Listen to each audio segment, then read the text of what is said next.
Well, with the tests against Australia fast approaching, I'm delighted that James Haskell, a British and Irish Lion himself in 2017, can join us on the Sports Agents. James, welcome. Thank you. How are you? Very well. In fact, the first thing I'm going to say, because you've got a lovely Wasps shirt framed behind your head there, Yeah. and the team was saying, "Oh, what are your memories of James?" I said, "Well, Kenny left Wasps just around the time James was starting, but the urban myth and folklore was about you handing out business cards when you arrived at Wasps No. So, to the so senior players." don't let the truth ever get away a good story. So what happened was my old man was very progressive, right? And he obviously it was of the kind of 80s, 90s, early 90s where everyone had a business card, and he, unbeknown to me, sort of saw stuff opportunities about sponsorship. So he set up a website first and foremost for me that I didn't have any While you idea were still at about. school. Well, I basically it was the year I sort of left. He sort of had this website, and he set it up, never told me about it. So as you can imagine, when the lads found out about it, they'd gone wild. Now, the very fact that everyone now actually had progressed and had their websites, and all the guys who gave me stick all have their own websites, businesses now. Obviously, that was quite a funny thing. But I was sort of got chastised, as you imagine. So I sort of told my dad Dad, take it down. Why have you done this? With my personality, I'm already on the back foot. He's like, come on, son, they're just all jealous. I was like, not sure they are, Dad. And then I didn't realise he'd set up some business cards that he'd given me. And I think someone asked me for my number, and I basically gave them to one of them, and obviously that went like wildfire. So I think it was the one and only card I gave out.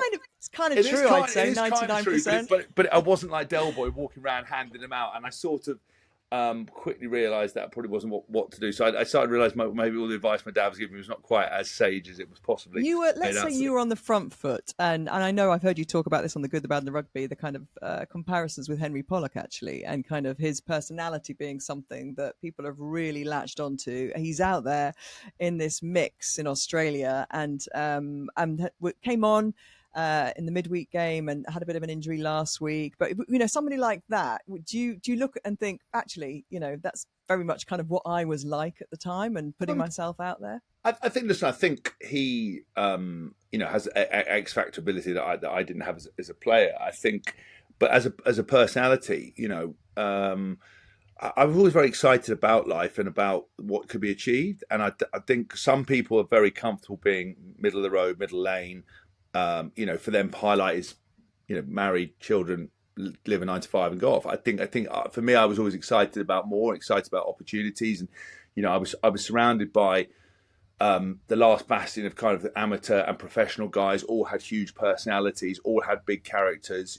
At Wasps, we were encouraged to be ourselves and to work hard, to train hard, but to also have fun and to be very different. And it's amazing because rugby teams are rugby teams wherever you go. But the Wasp boys in particular, that generation, are head and shoulders above others. I sat now next to a guy called, I won't mention his name because he said he'd been to 3 other Premiership clubs, and he said, look, far and away the Wasp boys were the best. And I think because of my dad, the way he was, and his encouragement for me to be out there and to embrace and maximise every opportunity, then to become a player in that environment with likes of Lawrence and Kenny and Alex King and Josh Lucy and Joe Worsley and Simon Shaw and Fraser. There's just a list of just mad people, all in different ways, all complementary skills. So I saw the opportunity to go out there and really live life, hence and be yourself as well. Yeah, I mean, I think it's important. And look, we in this country are very we like our sports people to have personality, but not too much.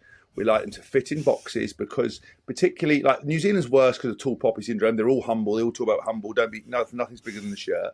America is the other end. Their positivity. We want you to do well. In this country, it doesn't matter what you do well. If someone does too well, we go, oh, they think they're better than they are, and you want them to have a fall. Our media is set up to build you, to promote you, to make. And then obviously, if you just look at you shouldn't look at the Daily Mail, but anyone look at the Daily Mail. The comment section, everyone's, Leicester a plucky northerner, they're too good for them, etc., etc. Everyone gets very, very nasty. We don't like people to do too well. And our sports people, if they're too gregarious, too out there, it makes us uncomfortable. It shines a light on our own inadequacies, I believe. And because people like to be comfortable, they want to, we're inherently jealous people, we're a competitive people, it's genetics. If someone's doing too well at being a bit different, we don't like it. And so, particularly in this country, and I think someone like Pollock has captured the imagination because he's himself, he's fun, he's had some X Factor moments, he looks like he's doing well. He's got a very young Northampton team around him who are all equally doing well. And you saw Tommy Freeman with his lawnmower celebration. So it's kind of actually quite nice. Unfortunately, like everything, unless you transcend sport, Conor McGregor, your Mayweathers, your LeBron Jameses, your Kobe Bryants, Michael Jordans, Michael Johnsons, you have to do really well to have personality, and particularly in the UK, because if you have too much of it, it's very difficult. And the fall, which will inevitably happen through form or through human nature, can be quite bad. Well, let's talk about the Lions, which is what we brought you on to do. He's in that mix, actually, Henry, potentially.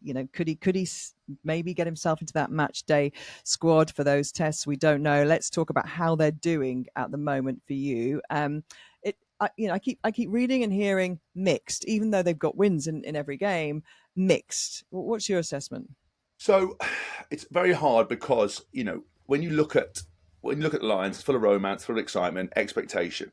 The realities are very different, and sports fans don't often see it like that, because they want all their players from their country to play, and they want it to be amazing. They want performances to come. There's been no consistent selection at all. Every team's basically a scratch team, which makes it's kind of gone the other way as well. It used to be the midweek team was we call them bin juice, the sort of dirt trackers in the week. But dirt trackers, that's it. But the Saturday team has actually this time been largely those players. So I'm not sure what the thinking there is. Well, I think the problem is, I think the selection is wide open. I think there's probably Mara Itoje, Finn Russell, Jamison Gibson Park, Dan Tommy Freeman. Pardon? Freeman. Well, actually, I just looked at today's team. Mac Hansen starting. If you were going to play a team for the first test and security, and you've got Bundy Aki, Gary Ringrose, Mac Hansen, James Lowe, Hugo Keenan. Defensively, Tommy Freeman in the first couple of games, because he's not used to playing outside, Gary Ringrose has flown up. He hasn't come. There's been some dog legs. You eradicate that little marginal errors by picking the same team. And if you're a coach playing your first test against Australia, where do you go? Safety or not? Human nature would dictate you would go to safety. Now, is that unfair on Tommy Freeman? I don't know, but that's the intangibles that win you a test match initially. But Tommy Freeman is scoring fun, tries for fun. Let's see what Matt Hansen does today. I think, for me, the frustration is there's too many errors, and they're compounding errors. So international rugby is very simple. If you score a try and you've got to receive your kickoff, catch your kickoff, clear your lines, go and put pressure on the line out, and suddenly you've got 3 positives. Where at the moment the Lions are doing is to score a try, come back, fumble the kickoff, catch the kickoff, don't kick it to touch properly, run it out by mistake, force a pass, suddenly the opposition are back in it. And suddenly, why is that? Because these are the very best players in the British and Irish, teams, the home nations teams. So why are they so error-strewn at the moment? The essential answer is everyone's playing for selection. They're trying to play an expansive game. They're not. So the key areas to making rugby really simple are 3 things. Breakdown. So clearing the ball as quickly as you possibly can. Now the problem is, when you're playing with unknown players, unknown teams, and you're getting hit behind the gain line, or you're making mistakes, often you've got wrong numbers at breakdowns. You're not quite sure who's clearing out. Backs are often guilty of going, actually, I'll leave that, but maybe a forward is just 5 seconds too slow because he was not out of position, so that causes a problem. Defensively, if you're not if you're not clearing the ruck, in attack-wise, you don't often get over the gain line, so it's difficult to reset. So people are standing still when they're getting the ball, so they've not got a momentum. Defensively, if they're going to attack people and you're not quite sure what's going on, and people are blitzing and some people aren't blitzing, you get dog legs. Suddenly, it takes you a while to get back and reset, so you're a bit scrambly. And then I think the last thing for me is the bits that require no skill, which are kick chase, communication, getting off the floor, and getting back into position. They have to be absolutely nailed, but they're nailed when you've got players that are confident, calm, know what's going on, and the first three elements are going well. If you're not clearing rucks, you're on the back foot. If you're not getting over the gain line, or you're forcing errors and suddenly you're going negative, positive, negative, all of it combines to people trying a bit harder, forcing a bit. I mean, I did see yesterday in the Brumbies, a really nice moment. Tom Curry made a mistake. 2 minutes later, gets a ball carry, fabulous offload to Marcus Smith, who scores. Now, that shows to me there's a squad that are confident to keep playing in the face of errors, which is great, but you've got to nail those nuts and bolts bits, and everything else follows. At the moment, the nuts and bolts aren't quite there, which is perfectly normal for a team that consistently changes, is consistently against different opposition. This weekend's game is the biggest test. It is chock full of superstars. It's going to be the biggest test on the tour for them before the internationals, and it's going to be physical. It's going to be brutal because it's the very best of Australia and New Zealand, the very best of Australia who aren't in the current Australia squad, and yes, and the best of the Kiwis who aren't in the current All Black squad. yes, and there's a lot of Māoris and a lot of Pacific Islander guys in there. And that's why I think if you look at Andy Farrell, he's gone with Jack Morgan, Henry Pollock, and Ben Earl. 3 guys that aren't particularly big lads who are not normal line-out components. Because when you come to a test side, that's why I think Ollie Chesson will start at 6, because you need more line-out options. These guys will have to be spot on at the breakdown, have to be destructive in the tackle, and have to work hard. Because if not, you look at the centre combinations for the ANZ, you look at the back row for ANZ, there are some big boys looking to take some heads off, looking to carry hard. So I think this is a massive test. And there's some guys playing today, if they go well, will have forced themselves in the test side. If they don't go well, I pretty much think that's their tour over in regards to getting the test side. Okay, let's talk about your experiences back in 2017. Yeah. Like Owen Farrell, you were called in. I mean, he's obviously been on quite a few tours before, but Yeah. you were called in late. What is it like when you come in late? Has the dynamic, have the friendships already bonded? Is everybody kind of got their in-jokes? Do you feel a little bit like you've got to force yourself in? No, well, I was lucky because I basically played the Premiership final. Got a call. I was out with my parents in I can't remember where it is now. I'm a nice posh part of the Midlands, but I can't never remember what it's called. Spa, something Spa. What's it called? I can't. Somewhere. Stratford upon Avon. No, Leamington Spa. Leamington Spa. Leamington Spa. I said Leamington Spa. I was in Leamington Spa. I was out for Z's, living the dream, and with my parents. And I got a phone call. Warren Gatlin called me up. He goes, "Hess, mate, you fit?" I went, "Yep." And he went, and put the phone down. And my parents were like, "Who was that?" I said, "Warren Gatlin." I said, "I didn't know he still had my number." And he's asked me if I'm fit. And then I Googled why that would be. He said, Billy Vunipola injured. He calls me up. Like half an hour later. Haskell, do you want to go on tour? Do you want to be a Lion? I said, "Yep." He goes, "Okay, I'll call you back." Put it back, and it's like he's asked me if I want to be a Lion, and I was like, "Is this because some of the lads?" This is all at Zizzy's. This is all at Zizzy's. Some guys can do really good impressions, and I'd fallen foul of an impression of a guy called John Wells that used to coach the England side when I was playing for England. A guy called Danny Hipkiss was doing a great impression of him. And they called me up 2007 World Cup series, and I just narrowly missed out on the full squad. And he calls me up. I was like, "Right, James, it's John Wells here. Some of the lads have been injured. We wondered how you've been getting on." And I went, "Well, actually, John, I've been on fire. I've been playing way better than Nick Easter." So, and all the lads in the background, because obviously it's not him, mugging. I've absolutely knifed everyone. Said that I'm great, and then they go, "Well, don't worry, we'll think about calling you up, mate." And then they obviously didn't call me out. Then I realised that it was a stitch up. So the same thing, I thought Warren Gatlin might be someone mugging me off. And then about 2 hours later, I'm just in the car. He calls me up and goes, "Hess, do you want to? I'd like to take you on the tour to New Zealand. Do you want to go?" I was like, "Yeah." He goes, "You sure?" I was like, "Yeah." He goes, "Okay, meet at the hotel tomorrow." So then I got into the hotel before they left. We had basically had the leaving dinner. So I walked in, got my kit, met everyone. I basically, I go up and talk to anyone everywhere. It doesn't matter whether you're young players, old players.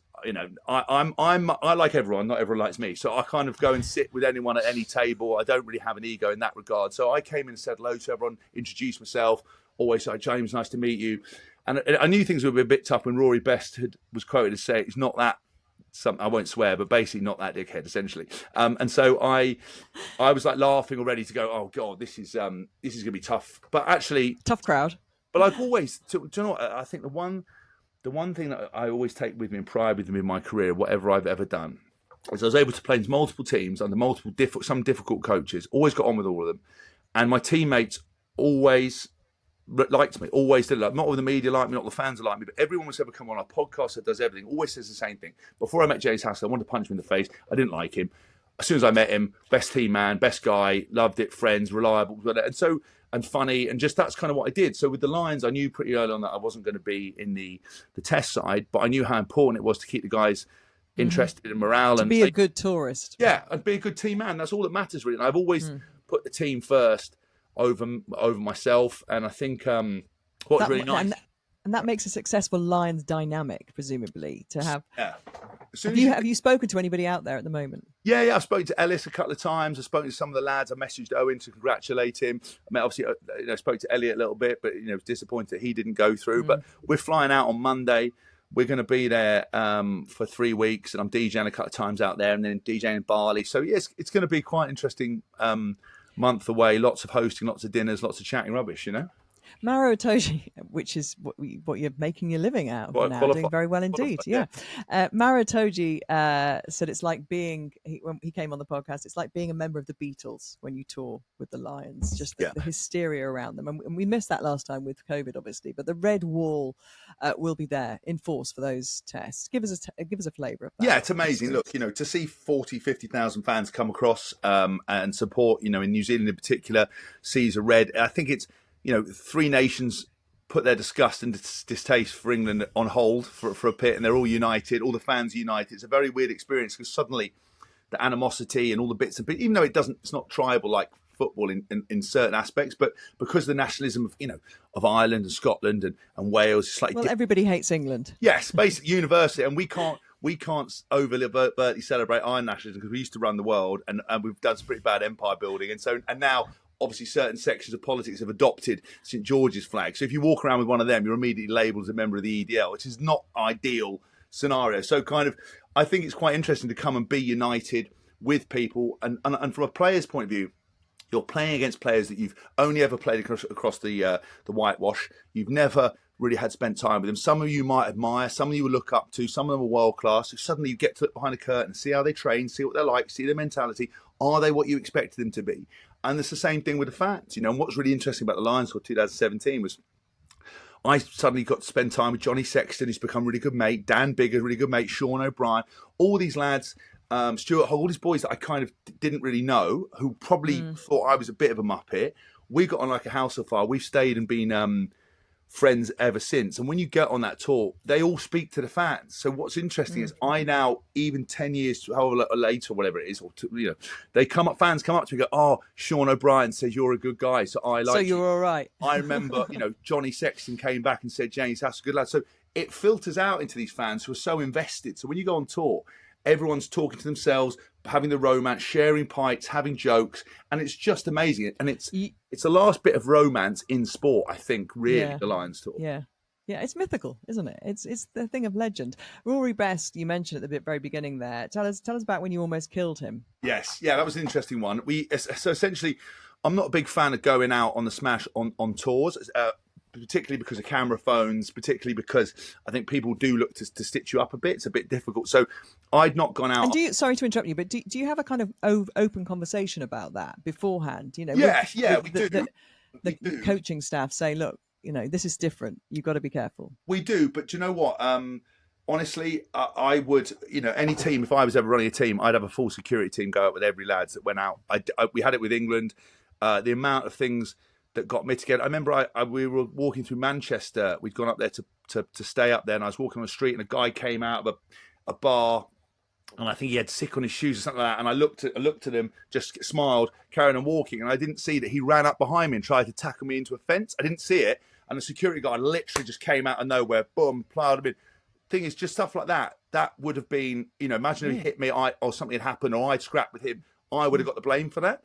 And there's things on nights out where people have said things have happened, and the security have like, no, that's absolute rubbish. And so I just think, unfortunately, people want to stitch you up. People do like to stitch you up. When alcohol's involved, it's very difficult. Recollections of stories may vary, as the royal family say. And so I think it is difficult. I personally don't do it because I just don't think it's a good idea. So I stayed in the night before, the night after the final test, came down for breakfast. And Ian Henderson and Rory Best walked into the breakfast like Shrek and Donkey. They hadn't been to bed. I thought Ian Henderson was speaking a different language. I didn't realise he was just speaking Northern Irish the entire time. I kept saying to Rory, "What is he speaking?" I didn't know Irish people spoke. Is there an Irish dialect? He went, "No, he's speaking English." I was like, I literally don't understand a word he's saying. So they came in, and Rory said to me, "Oh, do you want a drink?" And I said, "Rory, it's 8:30 in the morning." And I sort of looked at myself and thought, what about my integrity and my professionalism? And then realised I didn't have any. So I had a can of cider, sat at the table, me, Ian, Rory having a can of cider. Then Joe Marler joined, Dan Cole joined. Jack Noel had passed out in a hospital bed in the team room. He rolled off his bed, and he probably would have gone to bed. He didn't. He rolled straight onto the table. CJ Sanders. So suddenly we're all sitting there about 8:30 in the morning, just drinking all this mountain of free alcohol. So we're drinking, talking. Rory Best came up with a sophisticated drinking game, which was when he said drink, you just finished your pint. And then he introduced an even more insane game where you used to get toothpicks and stick them into your head and then finish your drink. So we sort of looked like Hellraiser, and with blood dripping down the face and doing pints. I mean, 3D chess it wasn't, but it was interesting. And kind of It's not doing much for their reputation. No, but the thing is, we're all kind of confined to this hotel. This, it's quite good. Yes, there's nobody there. Nobody there. Lads all went off. Yeah, lads all went off to Waikiki Island for a wine tasting thing, and we got, because we're such bloody lads, we put like cardboard boxes on our heads, cut holes out faces. Dan Cole's obviously had an upside down frown, so we're all sitting there, and Rory basically went drink, and as he did drink, some of the foam came up, and he did a little bit of like a little foamy sick on the floor, right? So I said to him, "Oh dear, you've done a little cat sit. You're like Felix the cat," and he gets very upset if you question his drinking. But he's like, "I certainly am not. I'm not. I was like, "Yes, you are. Yes, you are." And he's like, "I go, listen, Rory, you're looking a bit tired. Why don't you have a lie down?" So we wheeled this hospital bed into from where Jack Noel had been asleep, put him into bed, and he's like, I don't need to go to sleep. I don't need. Listen, Rory, you're getting old, mate. You've done a little sick. I think it's time to have a lie down. So he said, well, I'll maybe just have a little minute. I'll have a little minute, right? And so anyway, he tucked him in. His little bald head sitting out the top. But he's still trying to play the drinking. He's like, drink, and he's like drinking it a bit, but spilling it. And then he just obviously his eyes get really heavy because he hasn't slept, and he just goes to bed. And we're all sitting around going, oh, this is brilliant. And we realised that we're on the ground floor of the Pullman Hotel, and the French windows open up onto the pavement and the road. So we all go, let's, like kids, let's wheel him out. So we wheeled Rory's best sleeping body out into the road, and we put it on the pavement, and we're all thinking, this is so funny, and everyone's starting around like, we're making way more noise than we should be, but Rory's not waking up. And then everyone goes, what should you do? And I just kicked the back of the hospital bed, and it went boom, boom, onto the road, and just started rolling down the hill. And it was like really funny. It was like, ah. And then obviously it suddenly dawned on me that what happens if like a car came, or what happens if a lorry came, what happens if a car or lorry came?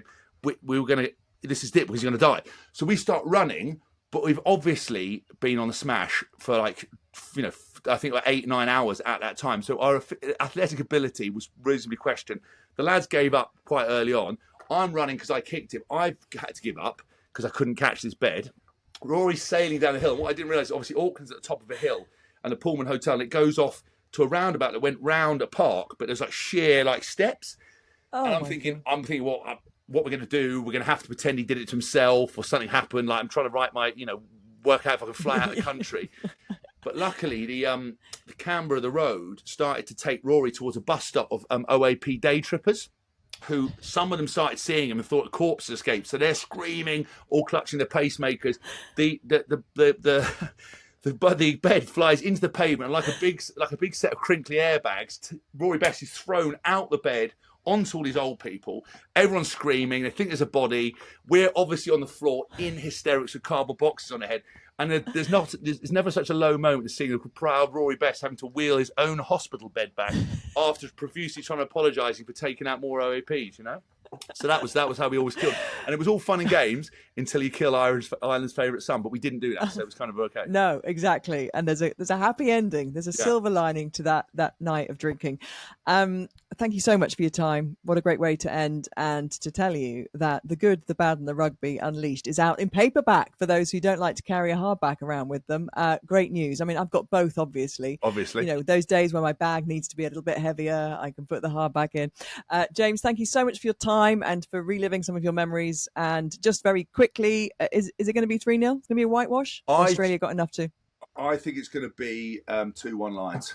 I think, okay. And I think we need a 2-1 Lions. I think if we get a 3-0 whitewash and it doesn't go well, you've got to start questioning whether maybe we go on tour on France one of these times, because I think that would be unbelievable for the Lions. Imagine playing those top 14 sides. I was thinking that the other day. That would be 100,000 fans coming over. Big games around France. France are in form. Food, wine. And environmentally, it's better. People can drive. They can get the train. And that's cool. You can tell you work for the BBC, and that's excellent from you. Well done. Yeah. I don't think I've ever thought that, but I like it. I'm agreeing with you. You can use that one as well. Yeah. Thank you so much, James. Take care. Have a great summer. Enjoy Australia. Thank you. The Sports Agents with Gabby Logan and Mark Chapman.